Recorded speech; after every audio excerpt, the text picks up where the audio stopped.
Hi, Mark. Welcome to Breaking Biscuits. Today we're going to have some real talk. We're going to talk about a familiar passage in Scripture. So stay tuned. This is going to be different than what you think it is. Yep.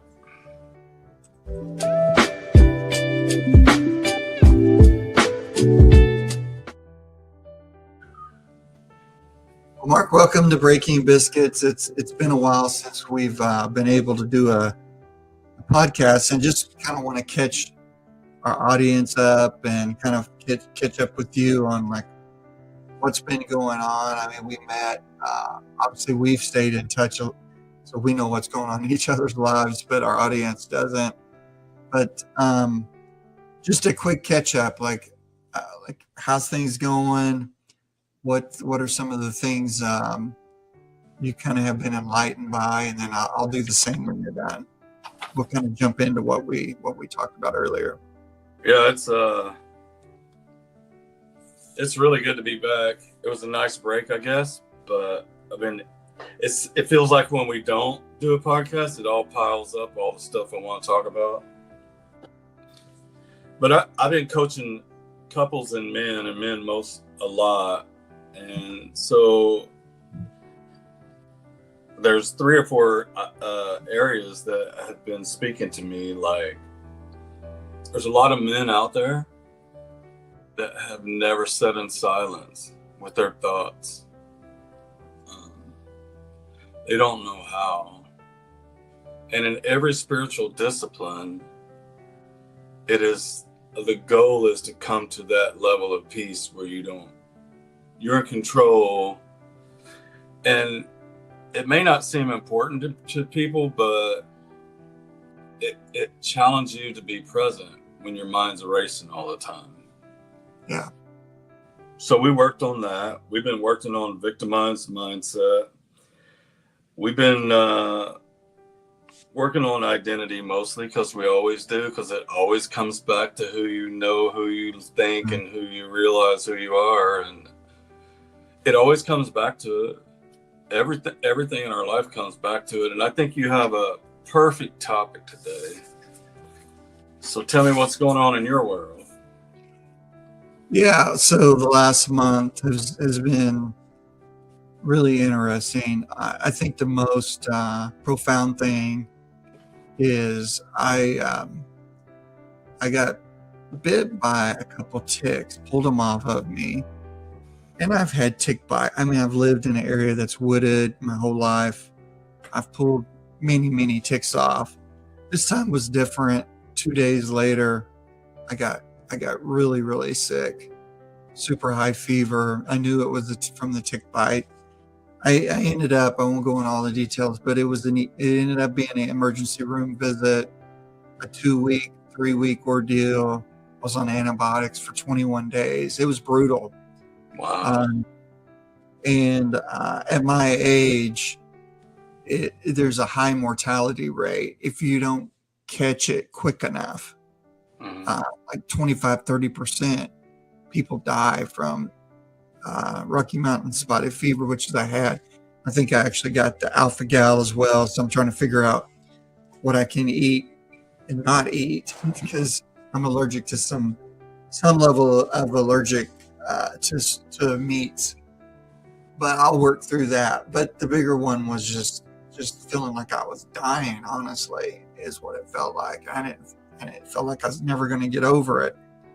And through that process, it was almost like when I got through it, I felt frustrated, because like where I'm at in life, I'm in a place, I'm trying to decide how to transition out of the workforce, if that's what I choose to do right now, or how to spend the rest of my years, basically.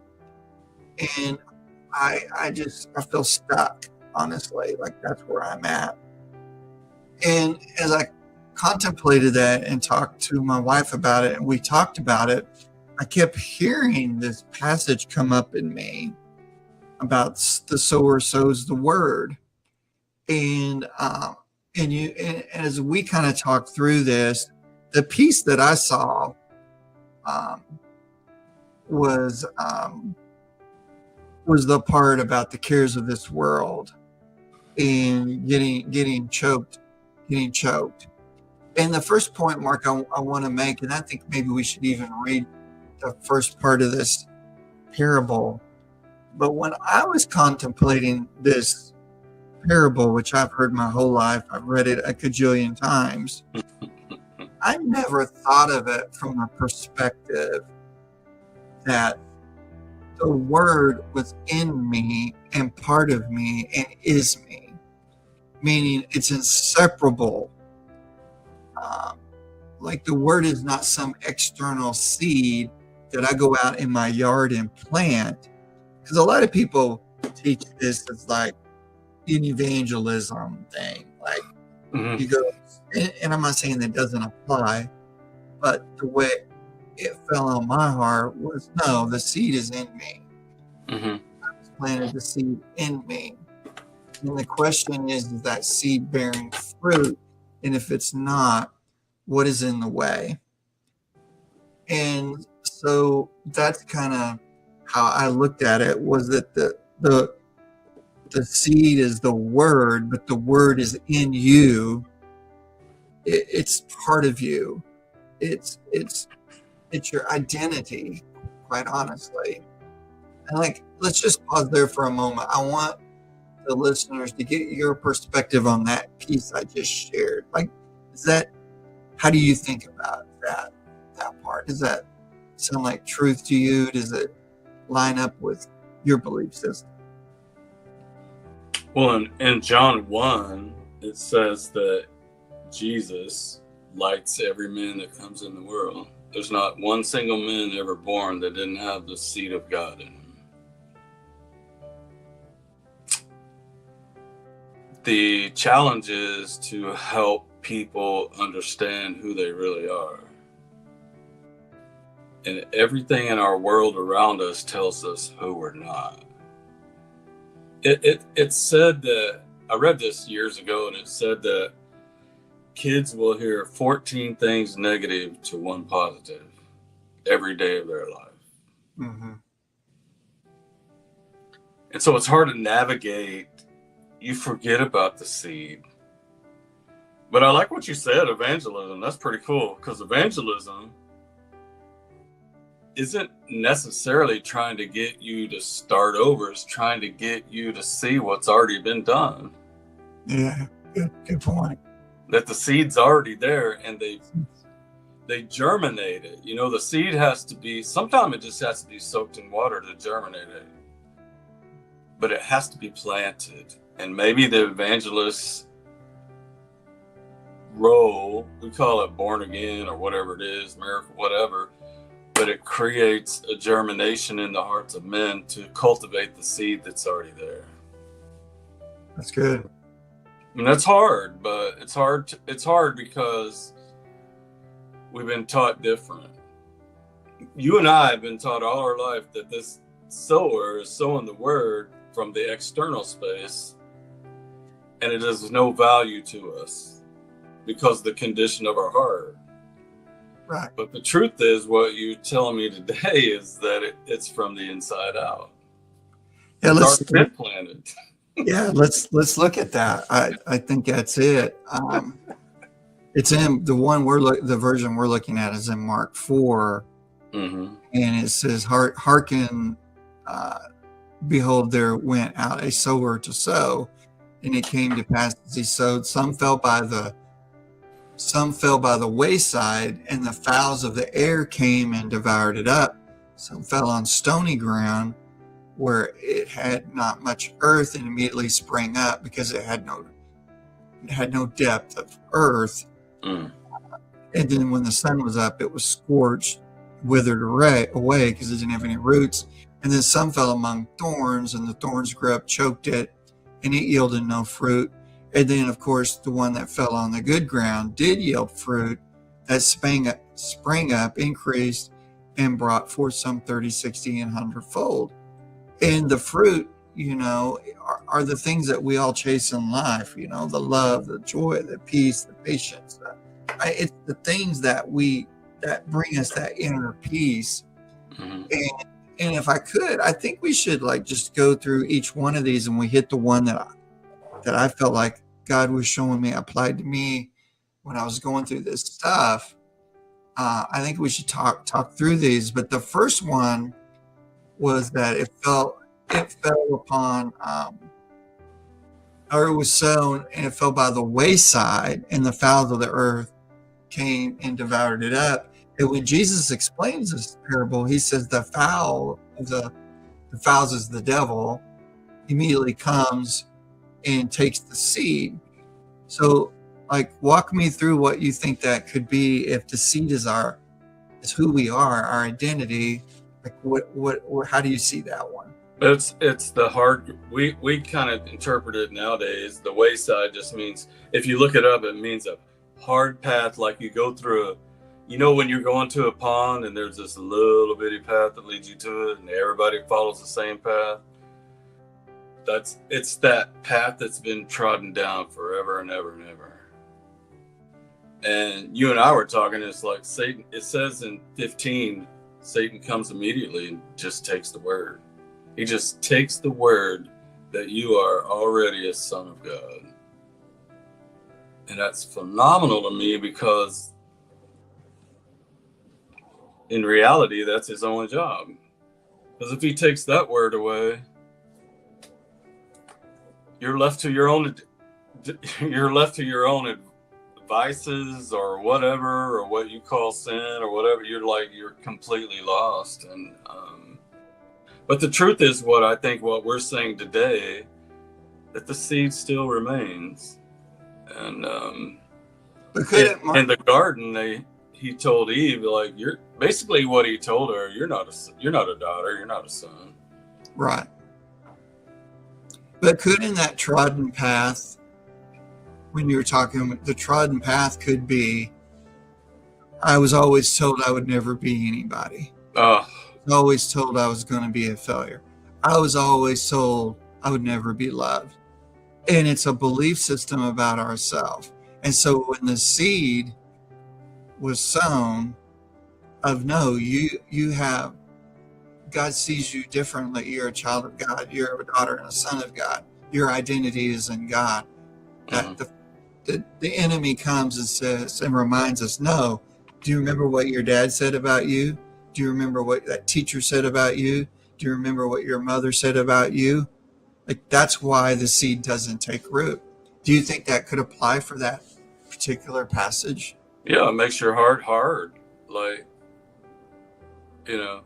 I deal with it almost every day. There's parents who have affected their sons and daughters, and they're in their 30s and 40s and just now learning to realize, that might have had an effect on my life. Yeah, might have, right?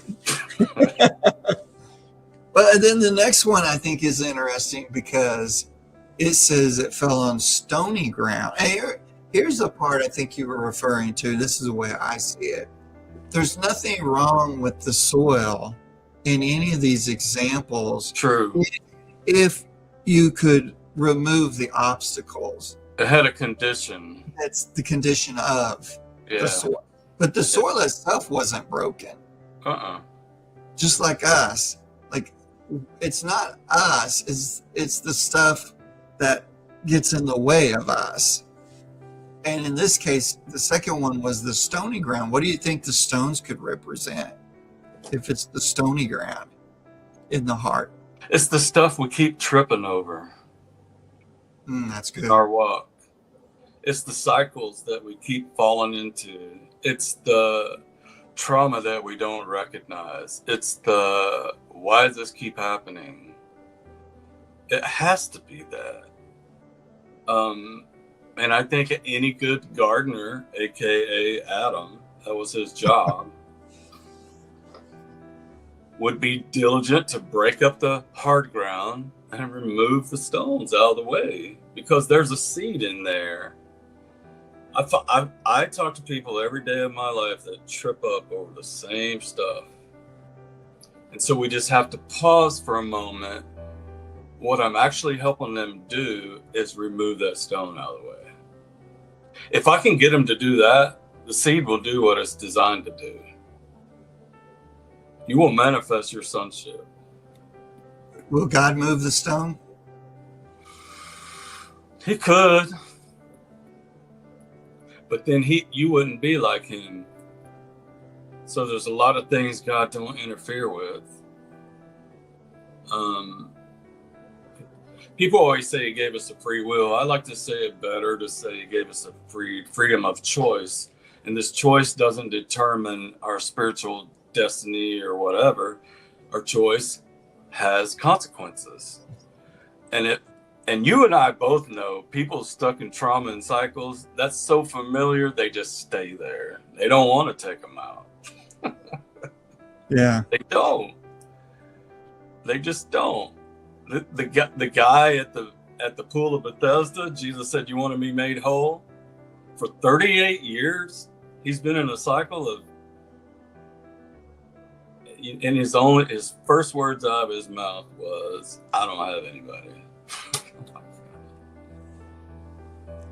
And so it just wears on you. I'm going to take a stretch here then with that example. Being a victim could be a stone. Oh man, you and I both know I'm a champion of victimhood. There's so many symptoms. A victim is someone who is wronged, who is victimized, who's betrayed. All of the catastrophic event happened, but they started buying into, I need someone to rescue me. And then after that keeps going, then you turn it into blame. Well, it's their fault.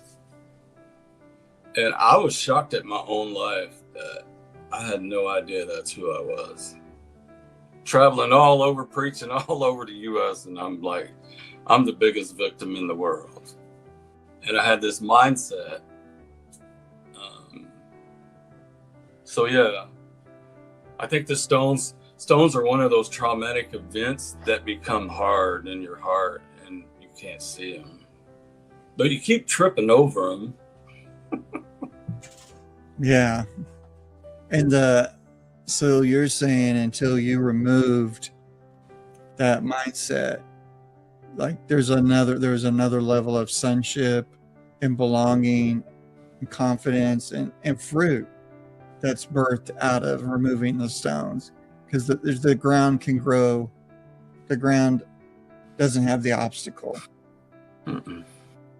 It's not affected by the soil. It will do what it's designed to do, but it's affected by the condition of the soil on the surface. And if we just be real vulnerable, it was some time ago, many years ago. I mean, honestly, you pulled me aside and said, "Hey, you know what? You're not a victim. You don't need to be a victim. You don't take second place to nobody. No one owes you nothing. You're all right by yourself." And that one thing changed probably my whole life, because someone loved me enough to tell me, "You're better than this." And you didn't even give me a book or a pamphlet or whatever, but that one moment was the voice of God saying, "You're better than this. You're not a victim. You have more than enough." What you did is you pointed my heart to the seed in me.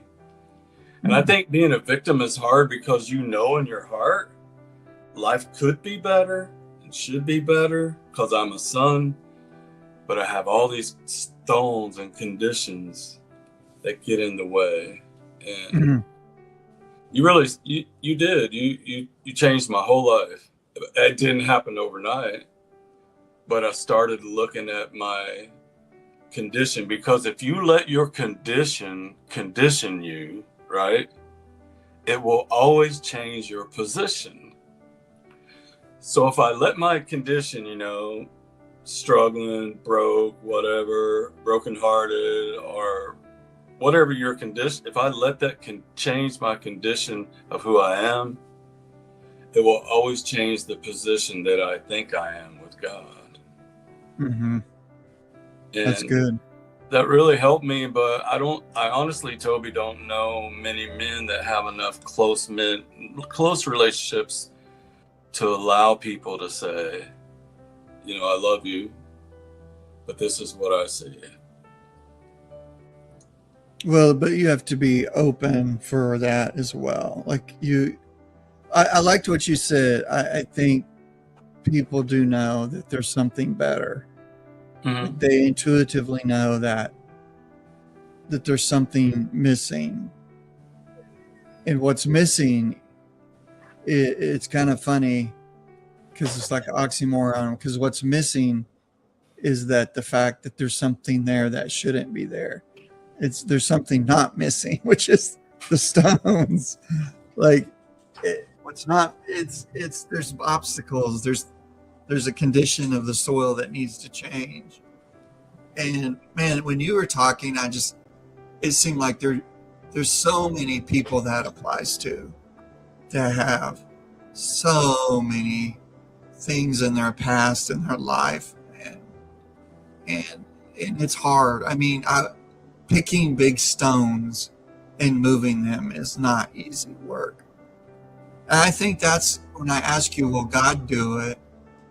I think, to me, when I think about it, yeah, God's grace will help you move them.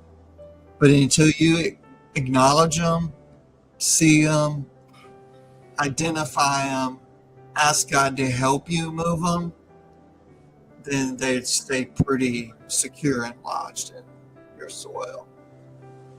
So, would it be fair to say if you could move it, you would already moved it? 100%. Most people don't want that stuff. Unless you're just a true hard victim and you just like the attention, but I don't think we're talking to those people. I want to submit this. You asked how do we remove the stones? Does God do it? Yes and no.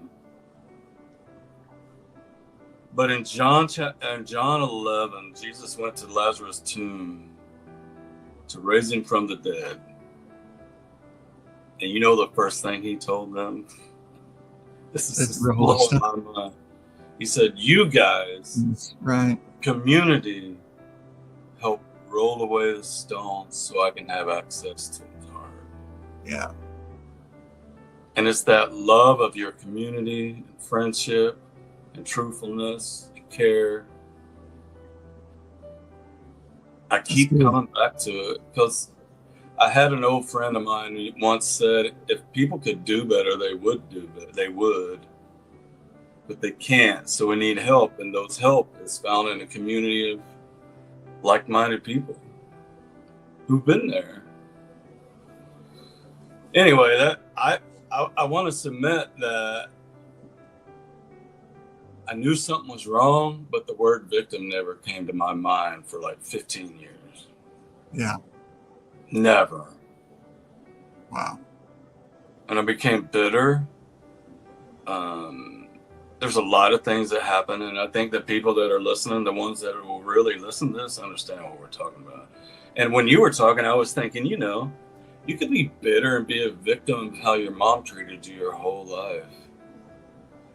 Of course. But you're going to reflect that onto your present life. Well, I think the theme here is everything points back to our identity. So the victim mentality of the stones that we're talking about, they're trying to persuade us that stone is who we are. We're just whatever that was. And God's like, no, the seed says you're something different. The seed says you're the son of God, the daughter of God. The seed says you were created in my image. The seed says you bear fruit. But the stone's trying to tell us we're the stone. Like we trip on it and we're like I don't walk through my yard, trip on a rock and go, man, I must be a rock. But in my heart, I'll do that. In my heart, I'll step on something that's been in my way that's not removed. I'll step on it again and I go, oh, that just must be who I am. I'm just always going to be the tripper of this stone. You know, the language of the victimized mind is they all leave. Nothing ever works.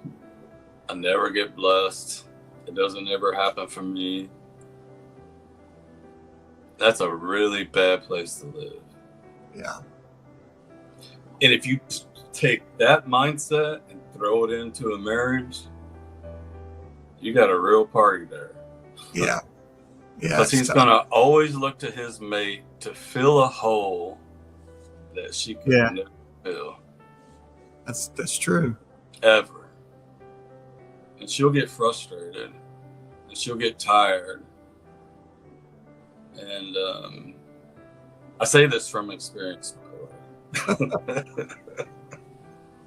Well, the last one here, or I guess it's not the last one, but the last negative example of the sower sows the word, as we call it.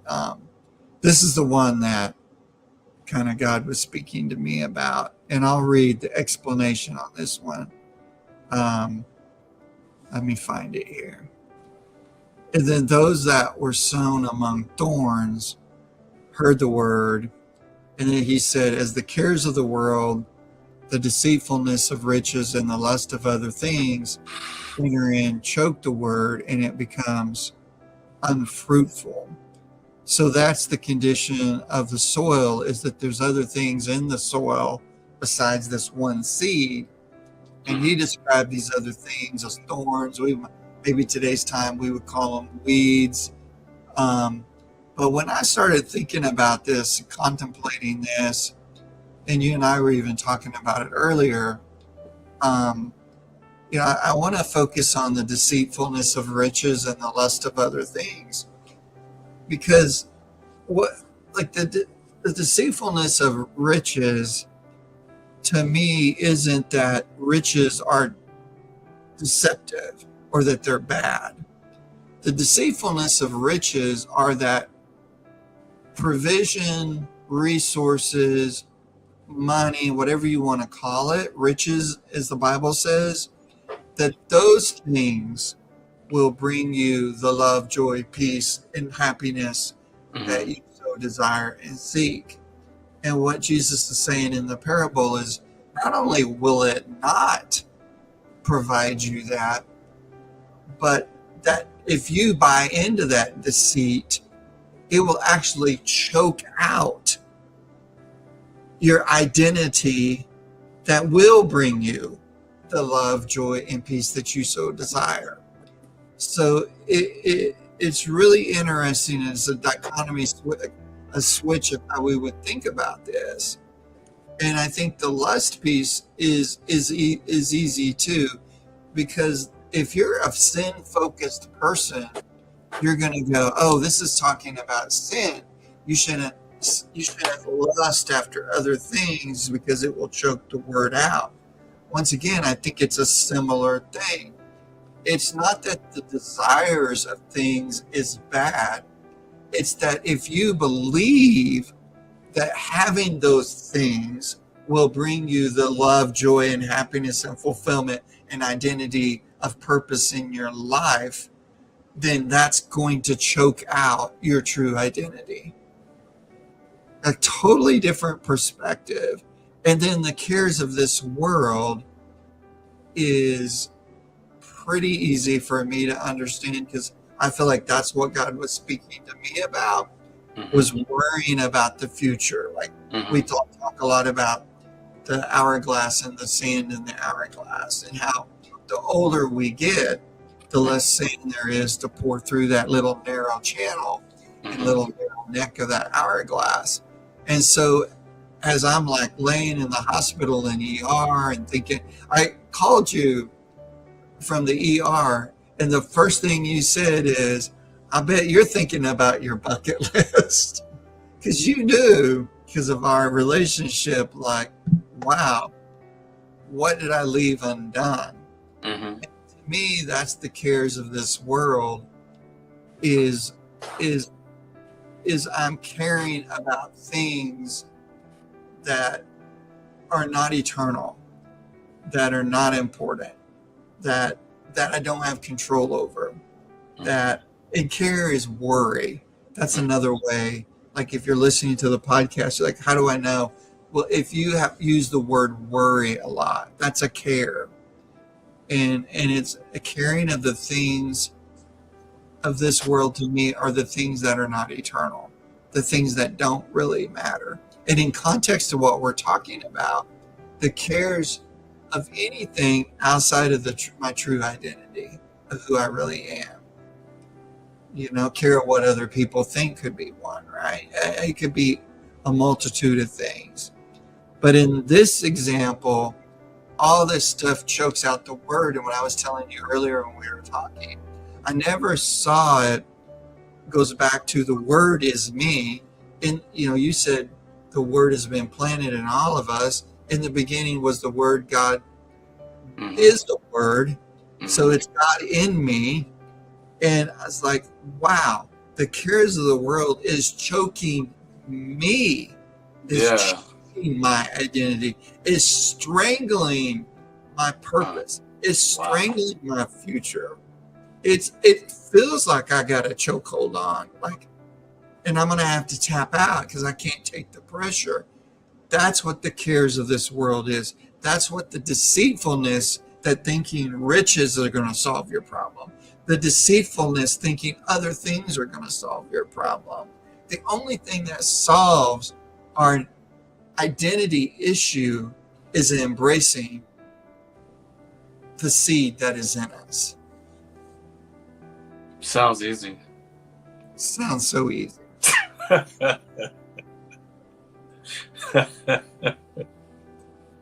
You're the expert on the how to. No, I don't. No, I do it every day. When you're talking, it sounds like the scripture says you're either going to serve God or mammon. You can't serve both. You have to chase after the deceitfulness of riches and what it brings to you, or you're going to have to accept what comes to you because the seed's more important. And it's almost like if that seed is there, then you're enough. And this seed in us is the answer to everything, no matter what. It gives us creative ideas. It gives us opportunity. You're a son. So I wanted to ask you this question. Now we're kind of wrapping up, but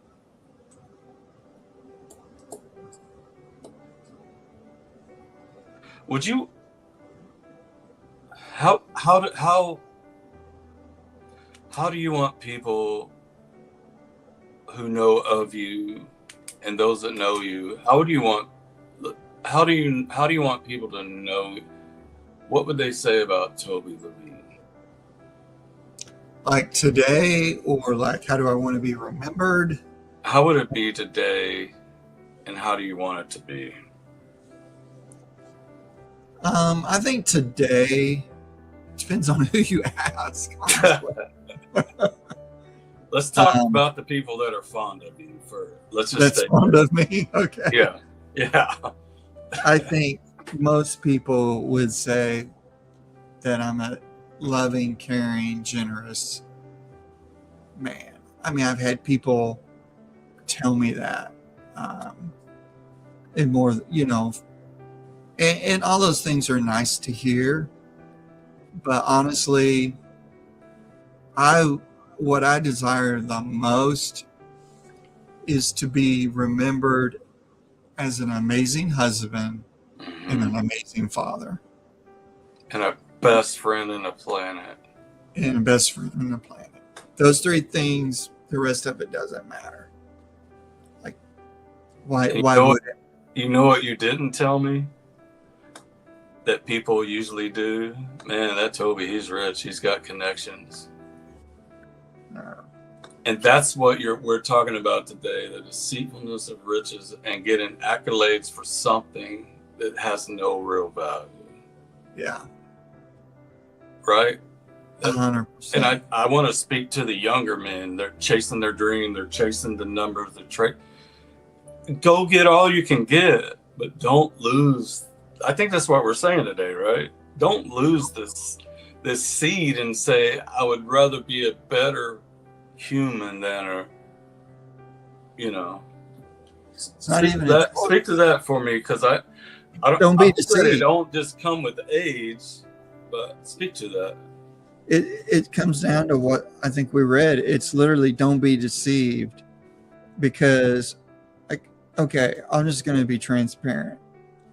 I've lived with lack and I've lived with abundance financially.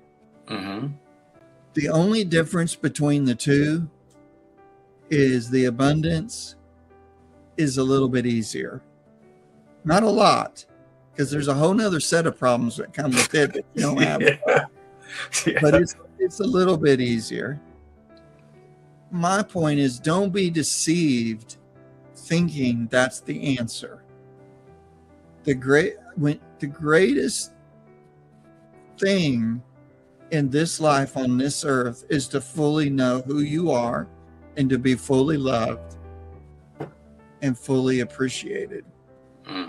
There is no greater joy. And we all want that inner peace and inner joy. There's not a person. Elon Musk, first trillionaire this week. Yeah. I guarantee you, he still desires inner love and inner joy and inner peace. And people go, man, I wish I was him, or I wish. It's like, no, like that's coming from a place of thinking that riches is going to somehow create the things that only your true identity can create, the seed can create. There is no other path, Mark, in this life. And we're all being deceived. We all get tripped up by stones, or we let the people of our past trodden our ground and make it hard and let the enemy come and steal the seed. We all struggle in all of these examples. But the last one, Jesus said, I want to end on a good note. He said,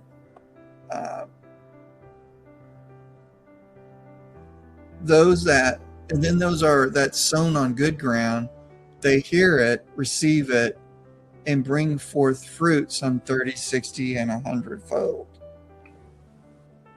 So help us put that into perspective of what that soil looks like. What does that 30, 60, 100-fold look like? What does that life look like? What's he really saying? It's a parable. What's he really saying? Wouldn't it be the obvious? You broke up the hard ground of your heart. You got real. You didn't want that life. Wouldn't you let people walk over you anymore? You worked on yourself, the trauma, the experiences, the cycles, and get the stones out of the way. And then the final one was you figured out how to take all these thorns and obstacles. In other words, every ground we talked about today is the good ground. It already is. And to me, that's the mystery. And we look at 30, 60, 100, it could be a process of growth, or it could be the parable, some can handle 30-fold, some can handle 60, and some 100. That's how they're made and created, and that's what they're made for. I think it's progressive because the ground that had the thorns, it was fertile enough to grow weeds. So you were almost getting there. It's almost like there were steps, right? Yeah, it's like, well, now the soil can produce. Just don't let the weeds, don't let the cares of this world, don't let the deceit take over, because you're starting to grow and understand who you are. So maybe we can identify where we're at in that scale. And you're taking your role back as the last Adam. He was the last Adam, but the Garden of Eden responsibility is to till the ground, which is work it, guard, and then to guard it. Yeah. And I'd much rather pull weeds than break up fallow, hard ground. Amen to that. But it's work, right, Toby? It's work. It's work for a human or a man or a woman or a couple to say, you know what? We know there's more, and we know it's in us. We don't know how to get there, but we're going to figure it out. We're going to do the work of being honest and vulnerable and have the conversations that need to have. I'm so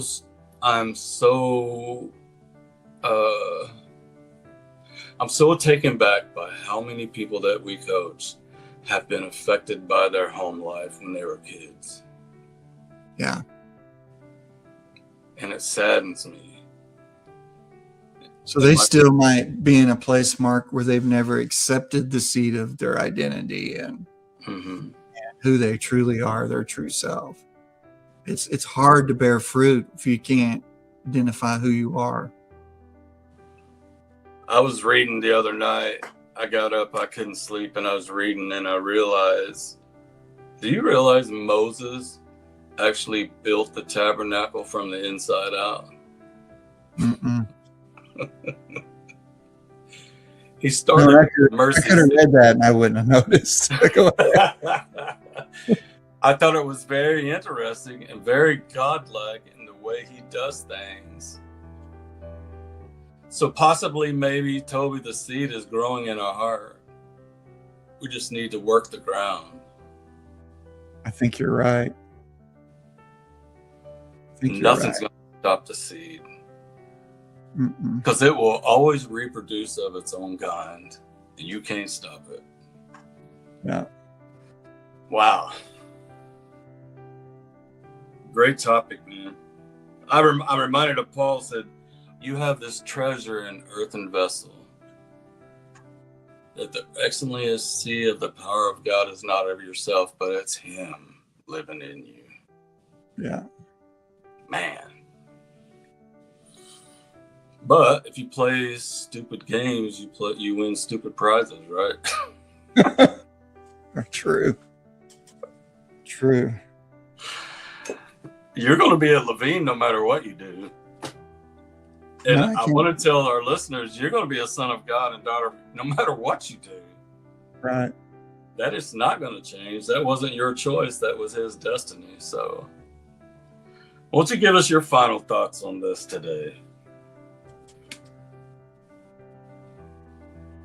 Well, I think there's a lot of hope. There's a lot of hope in what we talked about. So, I think it's easy. Here's my final thoughts. We don't want to get stuck on the thorns, the stones, the hard ground. The key is that the seed is in us. And then it's just a matter of doing the work. Like, don't overthink it. Just do the work. Let God lead you in the work that you need to do.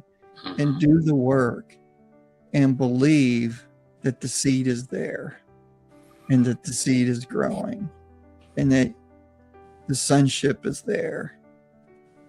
And start believing differently about yourself.